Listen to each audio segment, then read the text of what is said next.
राम मंदिर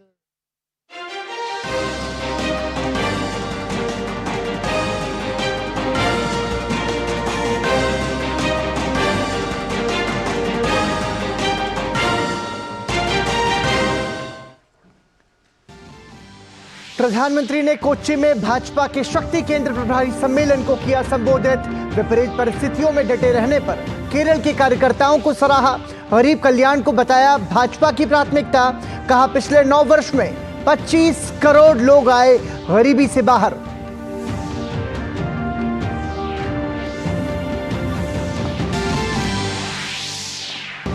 भाजपा शक्ति केंद्र प्रभारी सम्मेलन। प्रधानमंत्री ने केरल के कोच्चि में 4000 करोड़ की ढांचागत परियोजनाओं का किया शुभारंभ। बंदरगाह और नौवहन क्षेत्र में हुए विकास का किया जिक्र। कहा भारत बन रहा है ग्लोबल ट्रेड का केंद्र। प्रधानमंत्री नरेंद्र मोदी ने त्रिशूर में गुरुवायूर मंदिर और त्रिप्रयार श्री रामास्वामी मंदिर में किए दर्शन। आध्यात्म रामायण से भगवान राम की अयोध्या वापसी का सुना वर्णन। सबकी सुख समृद्धि की कामना की। अयोध्या धाम में प्राण प्रतिष्ठा अनुष्ठान का आज दूसरा दिन। विधि विधान से पूजन की हुई शुरुआत। सरयू से निकाली गई कलश यात्रा।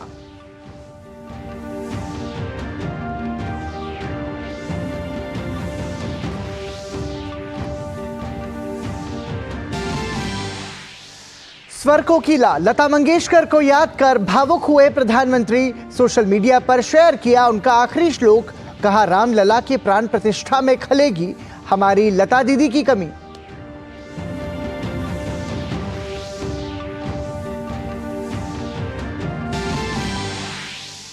एयर इंडिया एक्सप्रेस के जरिए आज बेंगलुरु और कोलकाता को अयोध्या से जोड़ा गया।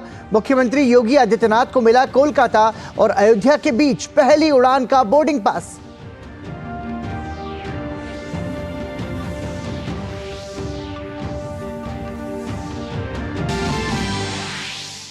कतर और फ्रांस की मध्यस्थता में बंधकों सहित गाजा को मानवीय मदद देने पर इजरायल और हमास में समझौता।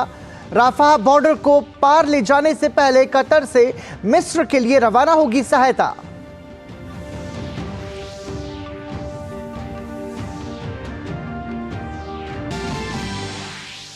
और 3 मैचों T20 सीरीज के आखिरी मुकाबले में आज भारत अफगानिस्तान होंगे आमने सामने। बेंगलुरु के चिन्ना स्वामी स्टेडियम में सीरीज क्लीन स्वीप करने के इरादे से उतरेगी भारतीय टीम।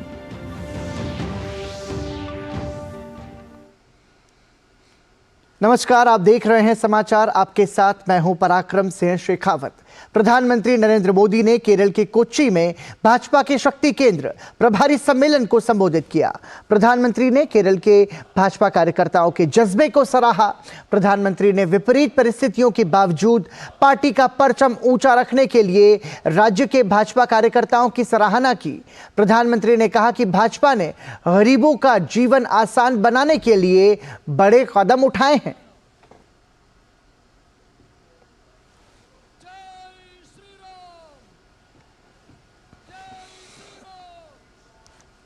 आज पूरे देश के हर क्षेत्र हर वर्ग की पार्टी है।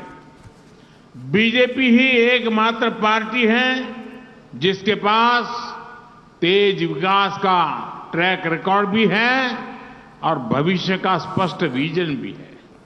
ये बीजेपी ही है जो गरीब कल्याण को सर्वोच्च प्राथमिकता देते हुए काम कर रही है।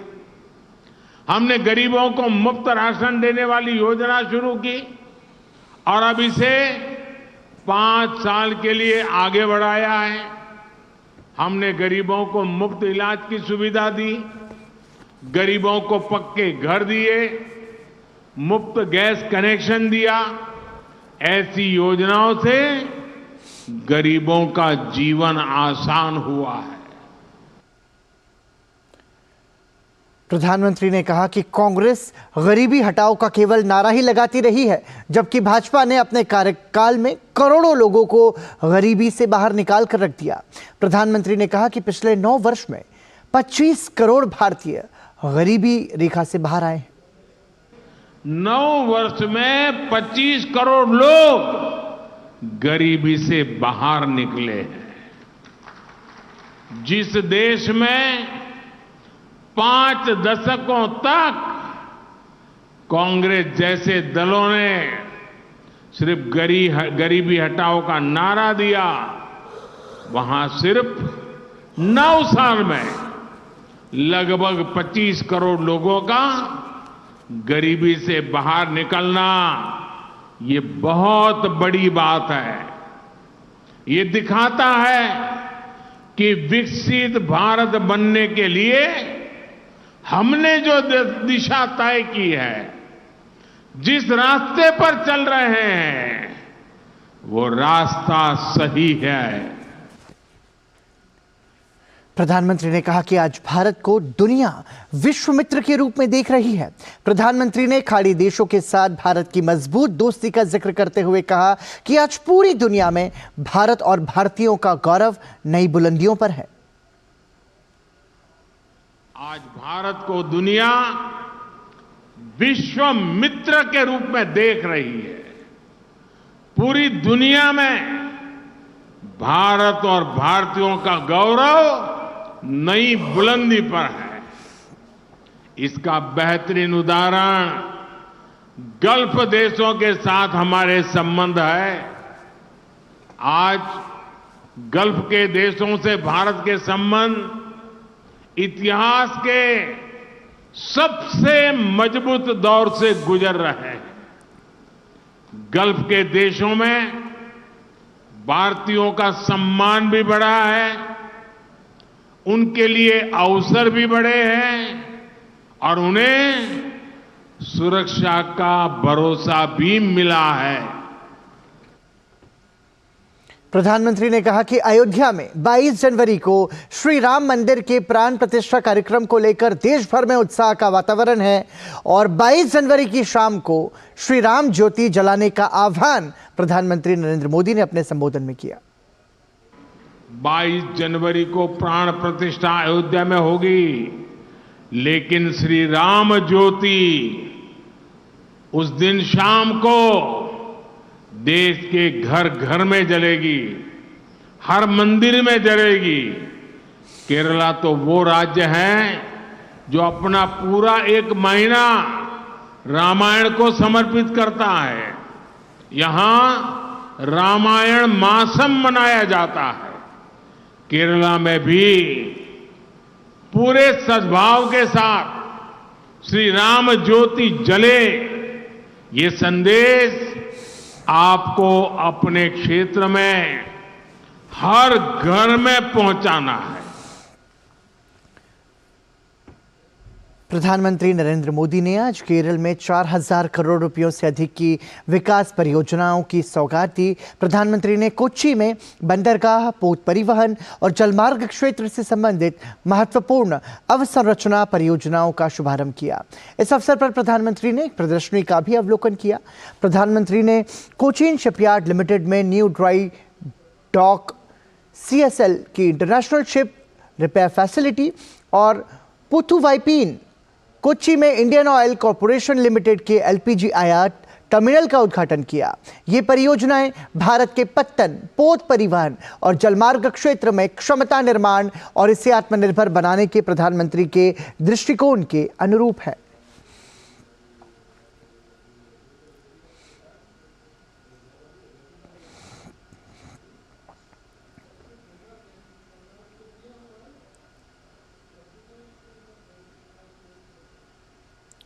प्रधानमंत्री ने विकास परियोजनाओं के शुभारंभ समारोह को संबोधित किया। प्रधानमंत्री ने बंदरगाह, नौवहन और अंतर्देशीय जलमार्ग क्षेत्र में सरकार द्वारा किए गए सुधारों का जिक्र किया। प्रधानमंत्री ने कहा कि इनसे न केवल निवेश बढ़ा है, बल्कि रोजगार के नए अवसर भी पैदा हुए हैं। पोर्ट, शिपिंग और इनलैंड वाटरवेज के सेक्टर में ईज ऑफ डूइंग बिजनेस बढ़ाने के लिए पिछले 10 वर्षों में केंद्र सरकार द्वारा अनेक रिफॉर्म्स किए गए हैं। इससे पोर्ट्स में अधिक इन्वेस्टमेंट आया है और ज्यादा एम्प्लॉयमेंट जनरेट हुआ है। इंडियन सीफेयरर्स उससे जुड़े जो नियम थे उसमें किए गए रिफॉर्म्स की वजह से पिछले 10 साल में इंडियन सीफेयरर्स की संख्या में 140% की वृद्धि हुई है। प्रधानमंत्री ने कहा कि देश की समुद्र शक्ति को बढ़ाने के लिए सरकार लगातार कदम उठा रही है। प्रधानमंत्री ने यह भी कहा कि सागरमाला परियोजना जैसी पहल के माध्यम से बंदरगाहों की क्षमता बढ़ाने के लिए भी लगातार काम जारी है। हमारे पोर्ट्स ने डबल डिजिट एनुअल ग्रोथ हासिल की है। 10 वर्ष पहले तक हमारे पोर्ट्स पर शिप्स को लंबा इंतजार करना पड़ता था, उनको अनलोड करने में बहुत टाइम लगता था। अब स्थितियां पूरी तरह बदल चुकी है। आज Bharat ship turn around time में दुनिया के कई विकसित देशों से भी आगे निकल चुका है। केंद्रीय गृह मंत्री और सहकारिता मंत्री अमित शाह ने नई दिल्ली के नौरोजी नगर में वर्ल्ड ट्रेड सेंटर में सहकारी समितियों के केंद्रीय रजिस्ट्रार के कार्यालय के नए भवन का उद्घाटन किया। इस अवसर पर संबोधित करते हुए सहकारिता मंत्री ने कहा कि समय के साथ साथ सहकारी समितियों को मजबूत करने के लिए बड़े कदम उठाए गए हैं। उन्होंने कहा कि देश की अर्थव्यवस्था में सहकारिता की बड़ी भूमिका सुनिश्चित करेंगे। आज सहकारिता मंत्रालय बनने के 2 साल के बाद multi state cooperative society act में 98 संशोधन के हिसाब से सारे परिवर्तन कर दिए गए हैं। समय के साथ साथ कोऑपरेटिव सोसाइटी के चलाने में जो कई प्रकार के विसंगतियां भी आई थी, कई प्रकार के दूषण भी आए थे, वो विसंगतियों को दूर करने के लिए और दूषण को निरस्त करने के लिए कानून 2023 में हमने बनाकर एक मजबूत खाका पारदर्शी सहकारिता का बनाने का काम किया है। तमिलनाडु में भाजपा अध्यक्ष के अन्नामलाई यूपीए सरकार पर 2G घोटाले की जांच में हेराफेरी का आरोप लगाते हुए लगातार खुलासा कर रहे हैं। अन्नामलाई ने इसी क्रम में एक और खुलासा करते हुए एक्स पर डीएमके फाइल्स 3 जारी किया है। इसमें अन्नामलाई ने डीएमके सांसद ए राजा और तमिलनाडु स्टेट इंटेलिजेंस के पूर्व प्रमुख के बीच की बातचीत का ऑडियो साझा किया है। अन्नामलाई ने एक्स पर लिखा, 2G जांच के दौरान डीएमके ने कैसे सीबीआई जांच में हेराफेरी की, इसका हमारा खुलासा जारी है। DMK files 3। दूसरा टेप, डीएमके सांसद और पूर्व मंत्री के बीच बातचीत। थिरु ए राजा 2G मामले में मुख्य आरोपी और तमिलनाडु स्टेट इंटेलिजेंस के पूर्व प्रमुख एमएस जाफर सैद। गवाहों को तैयार किया गया, घेर लिया गया, धमकाया गया। इस तरह यूपीए सरकार ने 2G जांच की। यही खत्म नहीं होता।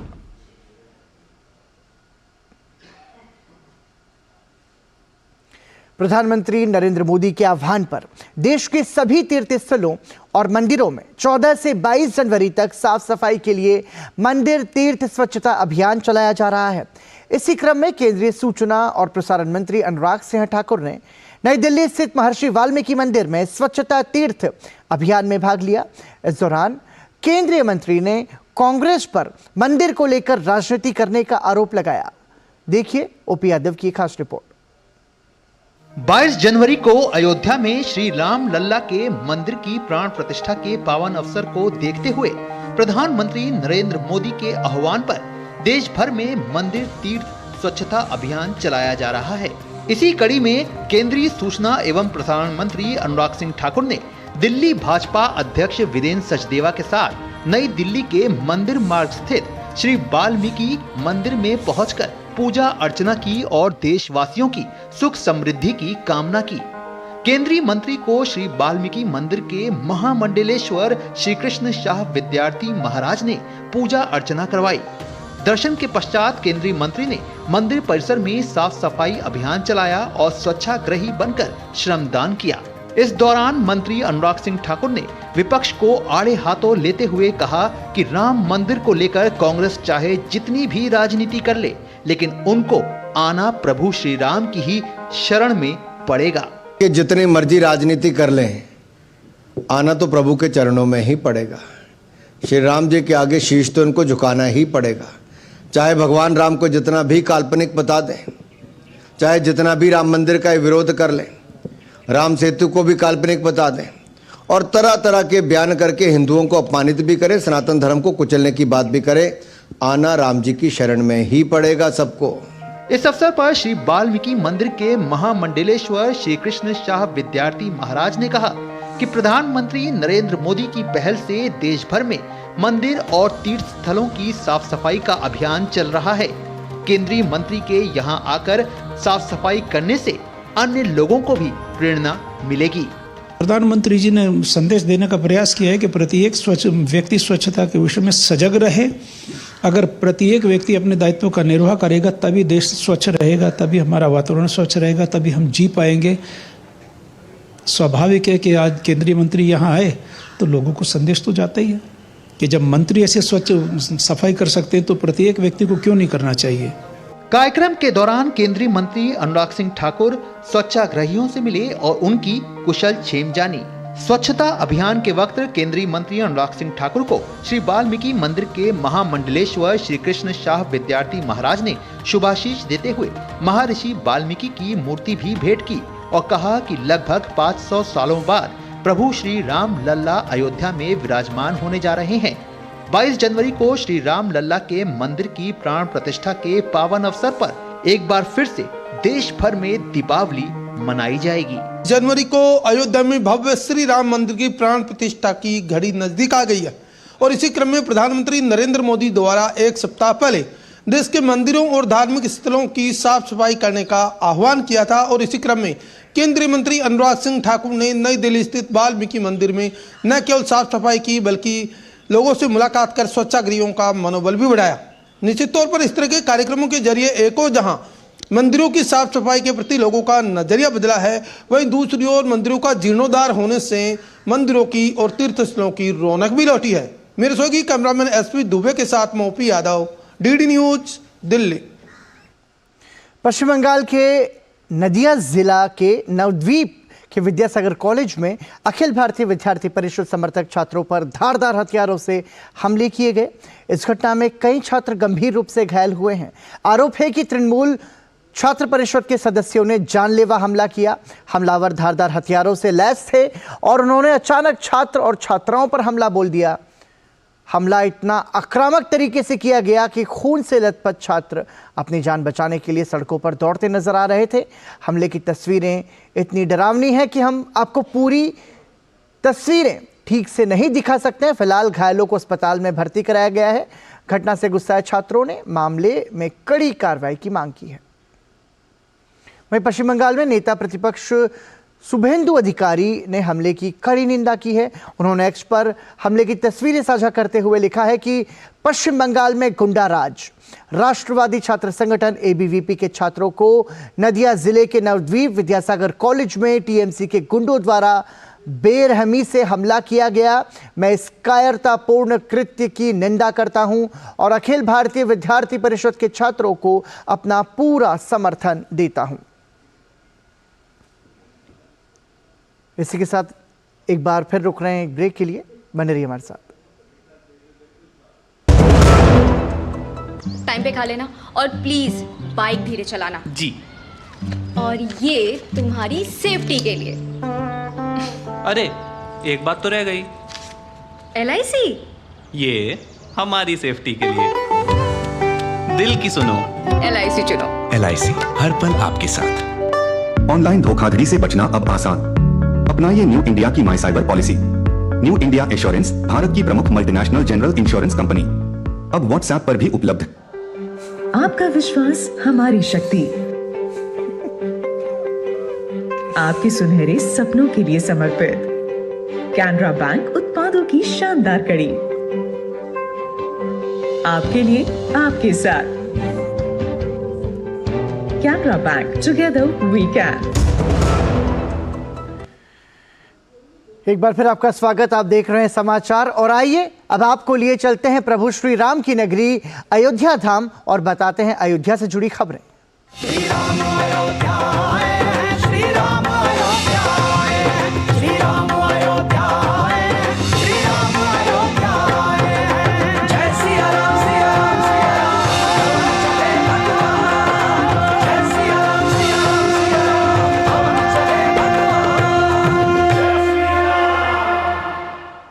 श्री रामलला की प्राण प्रतिष्ठा से पहले प्रधानमंत्री ने आज स्वर कोकिला लता मंगेशकर को याद किया है और कहा कि उनकी कमी खलेगी।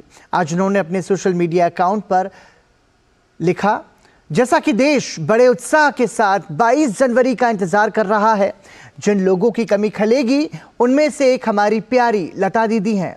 यहाँ उनके द्वारा गाया गया एक श्लोक है।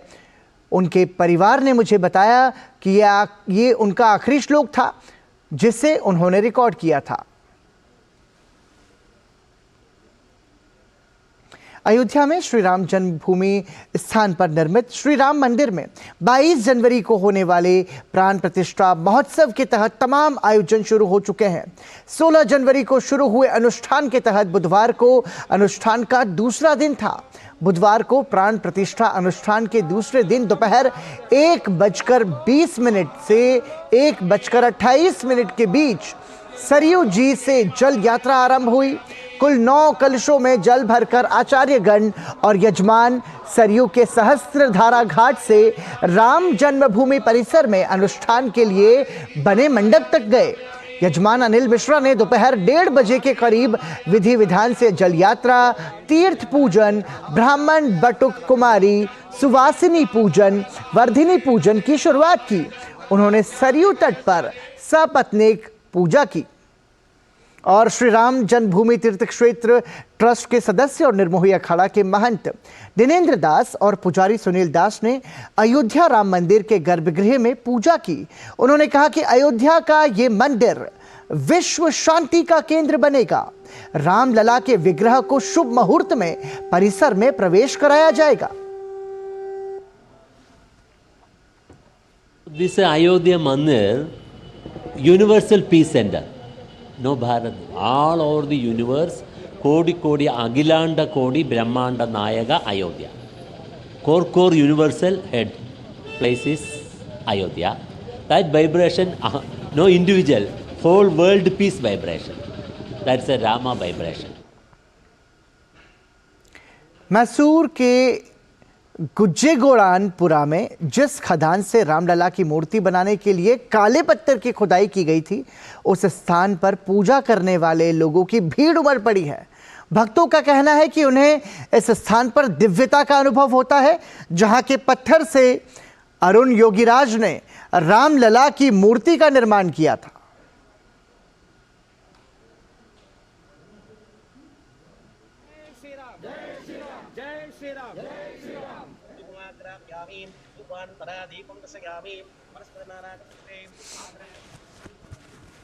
और आइए अब नजर डालते हैं खेलों से जुड़ी खबरों पर। भारत और अफगानिस्तान के बीच 3 T20 मैचों की सीरीज का तीसरा और आखिरी मुकाबला बेंगलुरु में खेला जाएगा। इस मुकाबले में भारतीय टीम सीरीज क्लीन स्वीप करने के इरादे से उतरेगी। गौरतलब है कि भारत ने सीरीज के पहले 2 मुकाबले अपने नाम करने में सफलता पाई है। अब आज का मैच जीतकर भारतीय टीम 3-0 से सीरीज पर कब्जा करना चाहेगी। वहीं आज का मुकाबला विराट कोहली के लिए भी महत्वपूर्ण होगा। कोहली T20 करियर में अपने 12,000 रन पूरे कर सकते हैं। इस मैच में 6 रन बनाते ही वो T20 में 12,000 रन बनाने वाले भारत के पहले खिलाड़ी बन जाएंगे।